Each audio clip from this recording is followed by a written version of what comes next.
नमस्कार दोस्तों, मैं आप सभी का ऑनलाइन प्लेटफॉर्म पर पुनः हार्दिक स्वागत और अभिनंदन करता हूं। आज मैं आपके सामने लेके आया हूं कॉल क्रॉप्स। कॉल क्रॉप्स की आज की क्लास के अंदर अपन बात करेंगे, बहुत ही शॉर्ट रूप इसका अपन देखेंगे।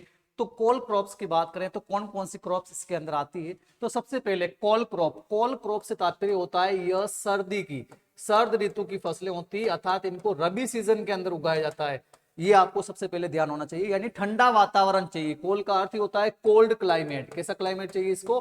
कोल्ड क्लाइमेट चाहिए, जो आपको ध्यान होना चाहिए।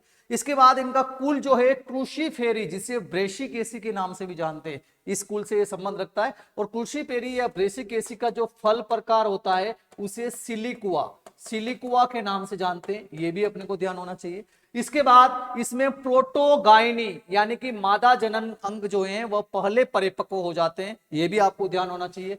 इसमें फंदा फसल, क्योंकि आपको पता है कि इसमें एक मुख्य कीड़ा लगता है, that is the DBM, diamond back moth. उसके लिए प्लूटेला जाइलोस्टेला के लिए सरसों को फंदा फसल के रूप में काम में लेते हैं। अब यहाँ पे देख देते हैं कि भाई कौन कौन सी फसल जो है कॉल क्रॉप के अंदर आती है। तो जिसमें सबसे पहला आता है आपका फूल गोभी, कॉलीफ्लावर। और कॉलीफ्लावर का वैज्ञानिक नाम है ब्रेसिका ओलेरेशिया वेराइटी बोट्राइटिस, और इसके खाने योग्य भाग को कहा जाता है कर्ड। ये आपको ध्यान होना चाहिए। देन दूसरे नंबर पे आती है इसमें पत्ता गोभी, केबेज। और केबेज का वानस्पतिक नाम है ब्रेसिका ओलेरेशिया वेराइटी कैपिटाटा के नाम से इसे जाना गया है, और इसका खाने योग्य भाग जो होता है वह हेड कहलाता है। देन थर्ड वन आती है इसमें गांठ गोभी, दैट इज द नॉलखोल। और नॉलखोल का नाम होता है ब्रेसिका ओलेरेशिया वेराइटी गोंजिलोडस, और इसमें इसका सोलन जो स्टेम होता है, फूला हुआ तना होता है, वह खाने के लिए काम में लेते हैं।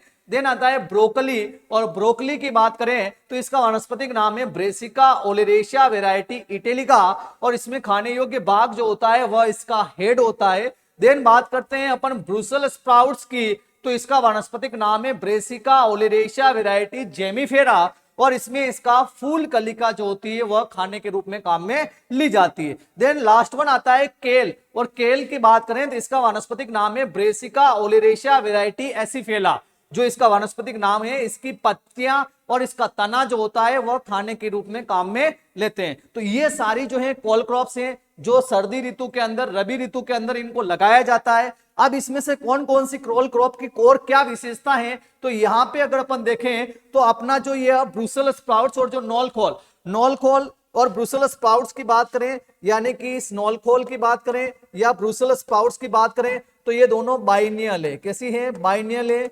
द्विवर्षीय है। कैसी है? द्विवर्षीय है। 2 वर्षों में इसका जीवन चक्र 2 ऋतुओं में पूर्ण होता है।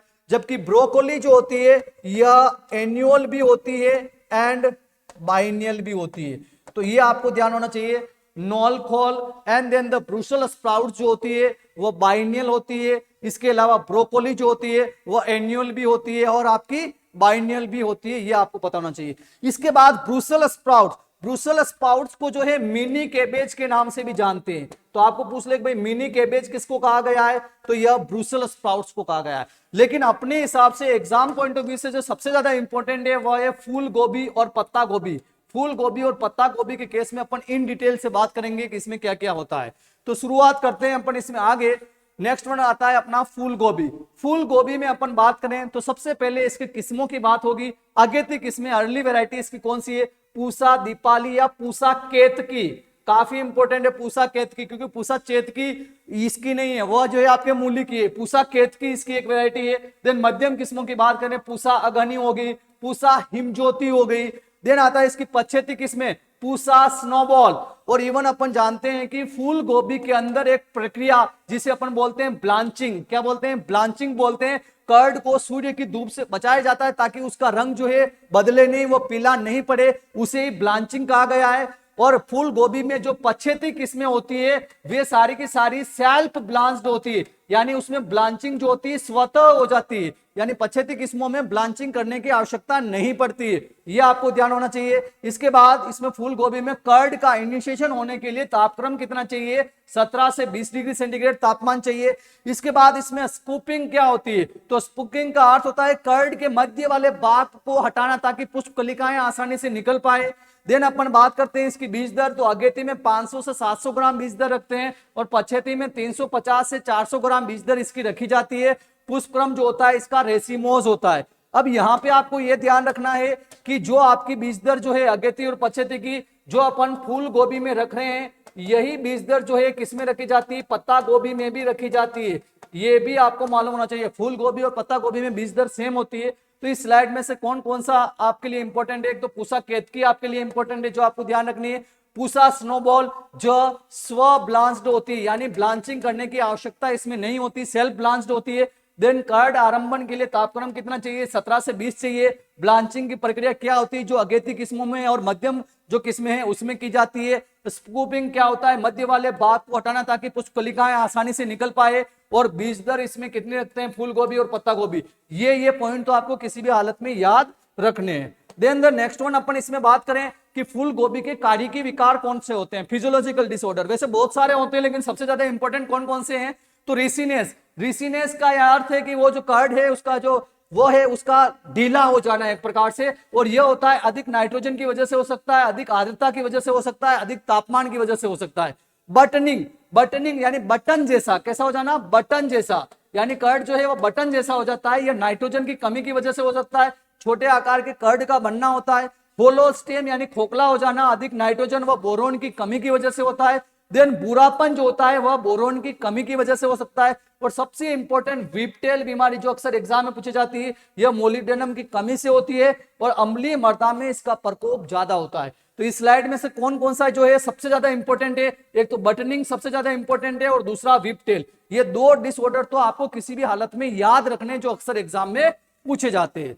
देन इसमें आगे बढ़ते हैं, नेक्स्ट वन आता है पत्ता गोभी।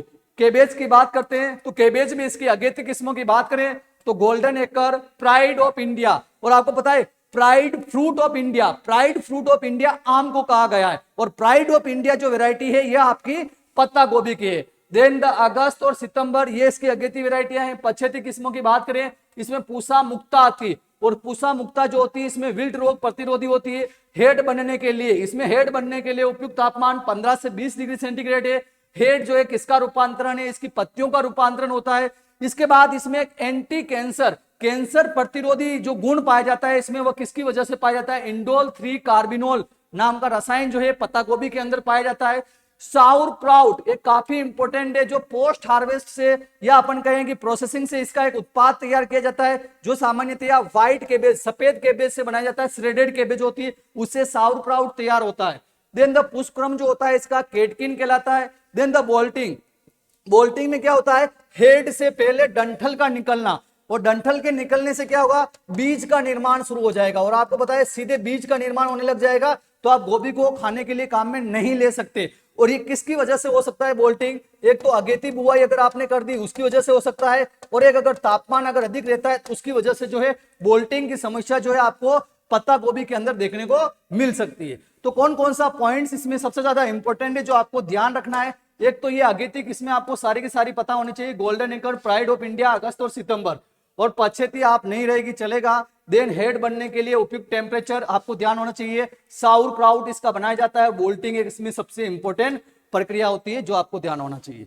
देन अपन इसमें नेक्स्ट वन बात करें कि फूल गोभी और पत्ता गोभी के अंदर कौन कौन से कीट और रोग सबसे इंपॉर्टेंट है, तो इसमें बात करें तो सबसे इंपॉर्टेंट कीट आता है हिरक प्रस्थ सलभ, that is the DBM, diamondback moth, Plutella xylostella. इसकी जो कैटरपिलर होती है वह नुकसानदायक होती है। कैटरपिलर इसमें बहुत ज्यादा भयंकर नुकसान पहुंचाती है, और कई बार इसकी कैटरपिलर के नुकसान की वजह से अगर अपन देखते हैं तो पत्ता गोभी और फूल गोभी की जो पत्तियां होती है वह अपने छलनी जैसी हो जाती है, क्योंकि इस प्रकार से पत्ती को खा जाती है, छलनी जैसे छेद उसमें अपने को दिखाई देने लग जाते हैं।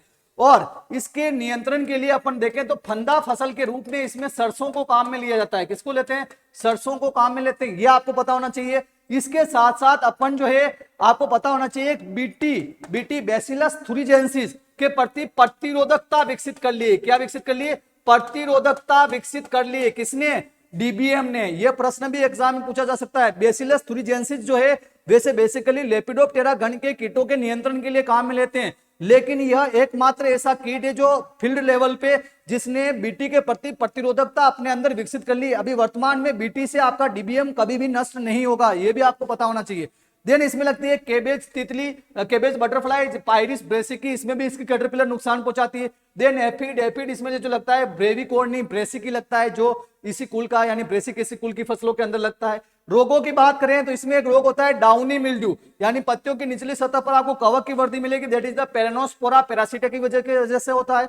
देन द ब्लैक लेग जो फोमा लिग्नम की वजह से होता है, और क्लब रोट जो इसमें प्लाज्मोडियोफोरा ब्रेसिकी की वजह से होता है। अब इसमें से कौन कौन सा सबसे ज्यादा इंपॉर्टेंट है? एक तो डीबीएम काफी इंपॉर्टेंट है, और रोगों में इसका डाउनी मिल्ड्यू। ये दो तो आपको किसी भी हालत में याद करने जो आपसे एग्जाम में पूछे जा सकते हैं। तो ये सारे पॉइंट्स हो गए कॉल क्रॉप्स के संबंध में जो अक्सर एग्जाम में पूछे जाते हैं, जो अपन ने यहाँ पे डिस्कस किए। मिलते हैं अगली क्लास में, तब तक के लिए जय हिंद जय भारत।